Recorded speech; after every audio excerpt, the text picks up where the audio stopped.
नमस्कार दोस्तों, स्वागत है आपका हमारे चैनल ज्ञान लो में। आज हम बात करेंगे कंट्रोल्ड न्यूक्लियर रिएक्शन के बारे में। जो कंट्रोल्ड न्यूक्लियर चेन रिएक्शन है वो क्या होती है। अब चेन न्यूक्लियर रिएक्शन के बारे में हमने जाना था, उसी न्यूक्लियर रिएक्शन को हम कंट्रोल करें और उसको कंट्रोल करके उसको अपनी सुविधा अनुसार हम यूज़ करें। यानी कि जैसे कि इलेक्ट्रिसिटी अगर हमें बनानी हो तो उसके लिए हम उसका यूज़ कर सकते हैं।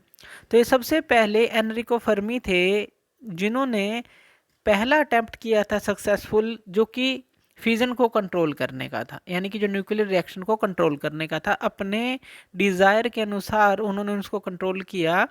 जितनी भी अमाउंट में एनर्जी चाहिए थी उन्होंने वो उससे कंट्रोल करके ली। अब जो फ्यूजन होता है इसके अंदर हमें पता है कि जो हमारा यूरेनियम 235 है इसको एज ए फ्यूल हम यूज़ करते हैं, जिसके ऊपर जो न्यूट्रॉन है वो बॉम्बार्डमेंट किए जाते हैं और फिर जो है चेन रिएक्शन पूरी चलती है। अब उसके बाद क्या होता है, फिर से न्यूट्रॉन जो है निकलते हैं। यानी कि जो मेन काम होता है न्यूट्रॉन का यूरेनियम से कांटेक्ट करना होता है, और वो भी एक प्रॉपर एनर्जी के साथ, तभी ये चेन रिएक्शन चलती है।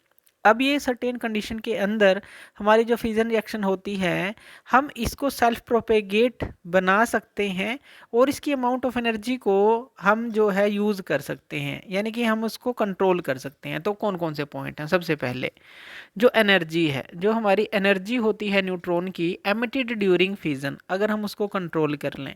अब देखिए, जो फ्यूजन होता है उसके अंदर जब न्यूट्रॉन निकलते हैं वो काफ़ी हाई एनर्जी के होते हैं, वेरी हाई एनर्जी के ये होते हैं। जो न्यूट्रॉन फ्यूजन रिएक्शन में निकलते हैं तो काफ़ी ज़्यादा उनकी एनर्जी होती है।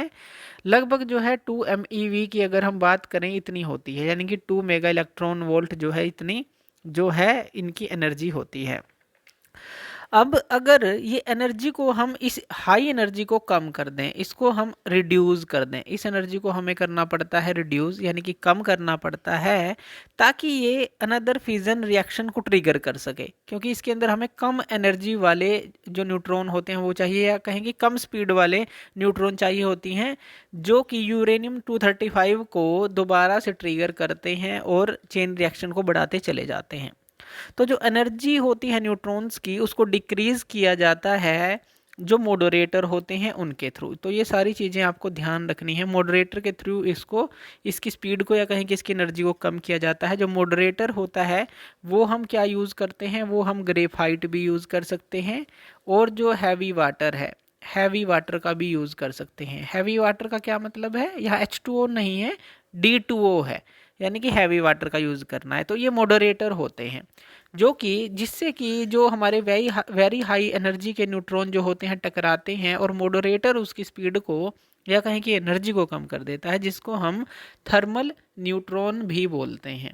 तो ये भी जो स्लो मूविंग न्यूट्रॉन होते हैं तो उनको, तो इस तरह से एक एनर्जी ऑफ न्यूट्रॉन जो एमिटेड है ड्यूरिंग फ्यूजन, उसको हम कंट्रोल कर लें, तब हम इसको कंट्रोल कर सकते हैं। दूसरा जो कि हम फ्यूल यूज़ करेंगे, तो यहाँ पे क्या है, fuel used should be enriched uranium. जो कि हम फ्यूल यूज़ करेंगे, अब हमें पता है हम फ्यूल कौन सा यूज़ करते हैं, यूरेनियम 235 का यूज़ करते हैं न्यूक्लियर रिएक्शन के लिए।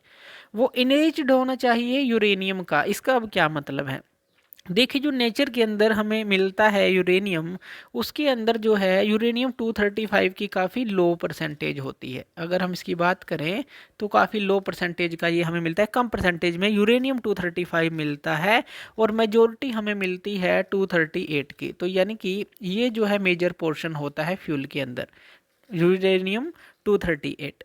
अब जो प्रोबेबिलिटी होती है न्यूट्रॉन की यूरेनियम 235 से स्ट्राइक होने की, वो कम हो जाती है, क्योंकि ये काफ़ी कम मात्रा में है जो नेचुरल हमें मिल रहा है।